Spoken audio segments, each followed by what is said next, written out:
আলু চাষিদের অভাবী বিক্রি বন্ধ করতে এবং আলু চাষিরা যাতে আলুর দাম পায় এটাকে নিশ্চিত করতে মাননীয় মুখ্যমন্ত্রী মমতা বন্দ্যোপাধ্যায়ের উদ্যোগে রাজ্য সরকার আলু সংগ্রহ শুরু করেছে এবং কুইন্টাল প্রতি 950 টাকা দাম ধার্য করা হয়েছে এবং পাশাপাশি পশ্চিমবঙ্গ সরকারের সমবায় দপ্তরের কোল্ড স্টোরেজ সহ রাজ্যের সমস্ত হিমঘরকে যুক্ত করা হয়েছে আলু সংগ্রহের কাজে।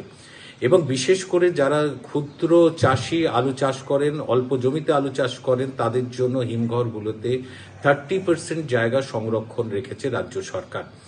এছাড়াও এই রাজ্য থেকে যাতে অন্যান্য রাজ্যে আলু রপ্তানি করতে পারে, অর্থাৎ আন্তঃরাজ্য যে আলু ব্যবসার যে কাজ সেটাকে সরকার মান্যতা দিয়েছে। রাজ্যের আলুর যে প্রয়োজন, আলু যে প্রয়োজনীয়তা আছে সেই প্রয়োজনটাকে পূরণ করে আলু চাষিরা অন্যান্য রাজ্যেও আলু রপ্তানি করতে পারবে।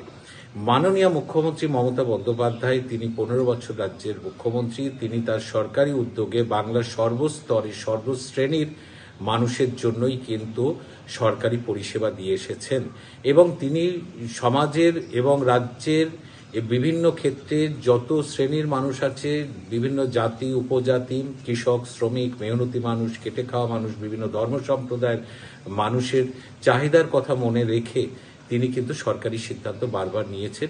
এটা হচ্ছে তার একটা প্রকৃষ্ট উদাহরণ। আমাদের হুগলি জেলা সহ বেশ কয়েকটা জেলায় প্রচুর পরিমাণে আলু চাষ হয়, এবারও আলু চাষ হয়েছে, সেই আলুর কোয়ালিটি খুবই ভালো এবং যেহেতু অতিরিক্ত চাষ হয়েছে ফলে লোকাল মার্কেটে আলুর দামটা পড়ে গিয়েছিল, এতে চাষিদের মধ্যে একটা অনিশ্চয়তা দেখা দিয়েছিল।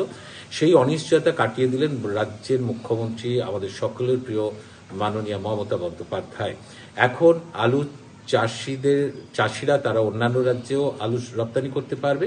পাশাপাশি রাজ্য সরকার কোল্ড স্টোরেজের মাধ্যমে আলু সংগ্রহ করবে, 950 টাকা কুইন্টাল প্রতি আলু সংগ্রহ করবে।